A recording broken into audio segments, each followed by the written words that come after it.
Welcome to the Unit 5 Conservation Laws and Momentum Review video. Let's talk about conserved quantities. What are they? Conserved quantities are quantities whose values are conserved in an isolated system. Even though things inside the system might change, the total amount of that quantity is always the same. For example, mass, and specifically we'll be talking about momentum.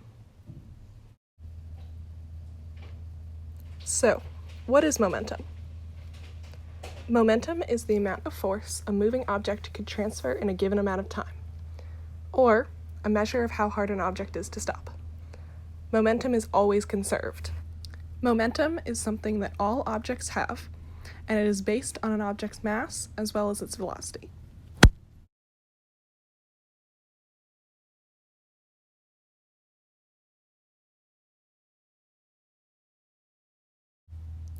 The equation for momentum is P equals mv. Momentum equals mass times velocity. Mass measured in kilograms and velocity measured in meters per second. The unit for momentum is kilogram meters per second, or Newton seconds. Momentum is also a vector.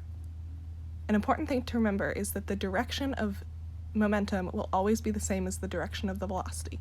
So if the velocity is 5 meters per second to the right, then the momentum of the object will be something to the right. An isolated system is a system that does not experience a net external force. The momentum of an isolated system is also conserved. To find the momentum of an isolated system, you use this equation for the linear momentum of a system. Basically, it just adds all of the momentums of the objects in the system together to get the total momentum of the system. Conservation of momentum means the momentum of an isolated system is constant.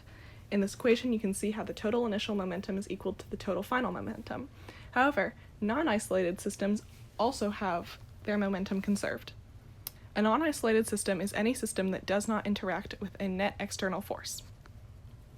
Although there may be a change in momentum, that change is balanced out in another system to keep momentum conserved. This change in momentum is called impulse. It's represented by the triangle and P, triangle being the symbol for change and P being the symbol for momentum. Of course, it's always important to remember, even though there's a change in momentum, momentum is still conserved. As you can see in this example of a non-isolated system, the two balls, when they collide, both experience a change in momentum, aka an impulse. Although they experience this change, the magnitude of both of their impulses is the same, with the signs being opposite, therefore making the impulses balance out to zero, keeping momentum conserved. A real-world example of the momentum of a non-isolated system is Bob and Joe. Bob and Joe gave each other a chest bump. Bob weighs 40 kilograms, and he ran at Joe at 3 meters per second and fell out of the chest bump at 3.8 meters per second. Joe weighs 40 kilograms and ran at Bob at 2 meters per second and fell out of the chest bump at 1 meter per second. Both of them experienced an impulse, or a change in momentum, as can be seen in the comparison of their initial momentum and their final momentum. However, if you look at the change in momentum of Bob compared to the change in momentum of Joe, the magnitude is the same and the sign is opposite, showing how momentum was conserved in this entire situation, because the momentum that Joe lost was gained by Bob.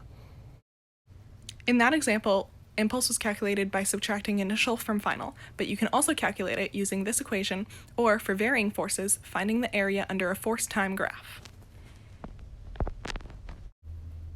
The conservation of momentum in a non-isolated system is shown in the impulse-momentum theorem that shows how the net initial momentum plus the impulse equals the net final momentum.